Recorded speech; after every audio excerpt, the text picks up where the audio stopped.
Bonjour chers camarades boursicotteurs, j'espère que vous allez bien. L'inflation aux États-Unis ne cesse de nous surprendre. Je dois vous dire que j'ai été moi-même surpris par les données de ce matin.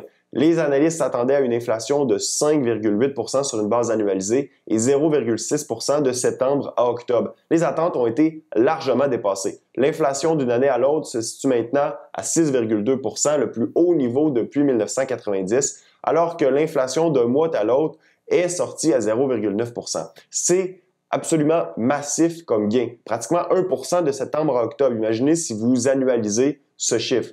Les hausses sont importantes au niveau de la nourriture en supermarché, de l'essence, de l'électricité, des véhicules neufs et usagés. Soyons honnêtes, ce sont des données inquiétantes qui nous font douter de la rhétorique transitoire des banques centrales. Au départ, la Fed nous a dit qu'il n'y aurait pas d'inflation, puis qu'elle serait transitoire, ensuite qu'elle se prolongerait plus longtemps qu'anticipé et maintenant on a une inflation à 6,2% qui ne semble pas ralentir. La question que certains se posent, c'est à savoir si les données officielles de l'inflation représentent réellement l'ampleur des hausses de prix ressenties par les consommateurs. Il faut dire qu'une partie de la population remet en doute les niveaux d'inflation calculés par le Bureau of Labor Statistics en estimant que les hausses de prix surpassent les données officielles. Par exemple, ce sondage mené par la firme américaine Global X révèle que 39% des Américains sondés estiment que les hausses de prix affectant leurs dépenses mensuelles récurrentes ont augmenté de plus de 5% au cours des 6 derniers mois. Ce qui est intéressant, c'est que le sondage a été mené en juin 2021 et que l'inflation pour les 6 mois précédents était largement sous la barre des 5% pour 5 des 6 mois. Le même phénomène est présent au Canada. Dans les résultats de la consultation que la Banque du Canada a menée l'an dernier sur le futur de sa politique monétaire, on indique que les Canadiens sont d'avis que la cible de 2% de la Banque centrale ne reflète pas correctement l'inflation et que l'augmentation des prix a été bien supérieure à ce chiffre au cours des dernières années selon eux. Tout ça pour dire qu'il y a dans la population, tant au Canada qu'aux États-Unis, des doutes quant à la validité des données officielles de l'inflation qui nous sont fournies tous les mois. En fait, ce qu'il faut comprendre, c'est que la mesure de l'inflation n'est pas fixe. Je vais rester aux États-Unis parce que j'ai pas fait le travail de recherche pour le Canada, mais la formule de l'inflation aux États-Unis a été modifiée de façon importante une première fois dans les années 80 et une deuxième fois dans les années 90. Sans surprise, ces modifications ont eu pour conséquence d'altérer la mesure de l'inflation à la baisse. L'économiste John Williams, à la tête du site internet ShadowStat, estime que si l'inflation actuelle était mesurée avec la formule qui avait cours en 1980, elle ne serait pas de 6,2%, mais plutôt de 13 à 14%. Il n'est d'ailleurs pas le seul à penser que la formule actuelle sous-estime le réel niveau d'inflation dans l'économie. Comment est-ce possible et pourquoi? Je vous explique. Ces modifications étaient essentiellement motivées politiquement, du moins c'est l'argument de John Williams. En pleine crise des dépenses publiques dans les années 80 et 90, la modification de la formule du calcul de l'inflation a permis au gouvernement américain de réduire ses dépenses et son déficit du fait que l'ajustement au coût de la vie des programmes sociaux comme les pensions ont été fortement réduits. Initialement, la mesure d'inflation avait pour but de calculer le coût de maintien d'un niveau de vie constant. Et comment c'était réalisé? Simplement en créant un panier de biens et services fixe représentant la consommation type de ménage et en suivant le mouvement des prix des articles s'y trouvant à l'intérieur.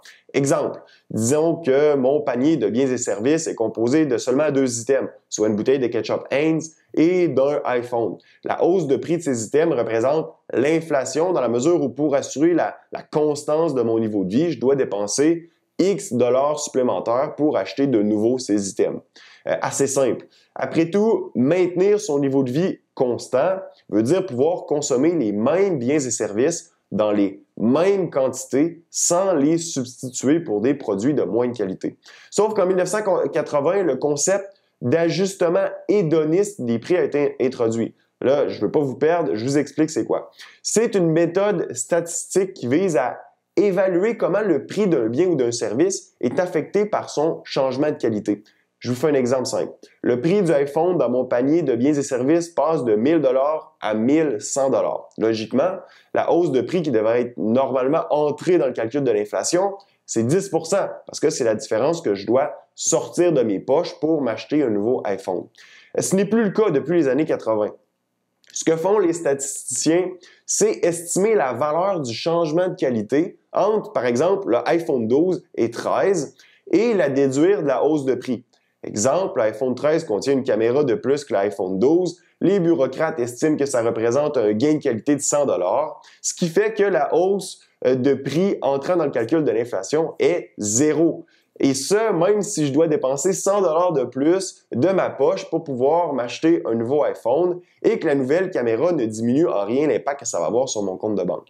Autre élément qui a eu un impact à la baisse sur la mesure d'inflation dans les années 80, l'équivalence de valeur locative.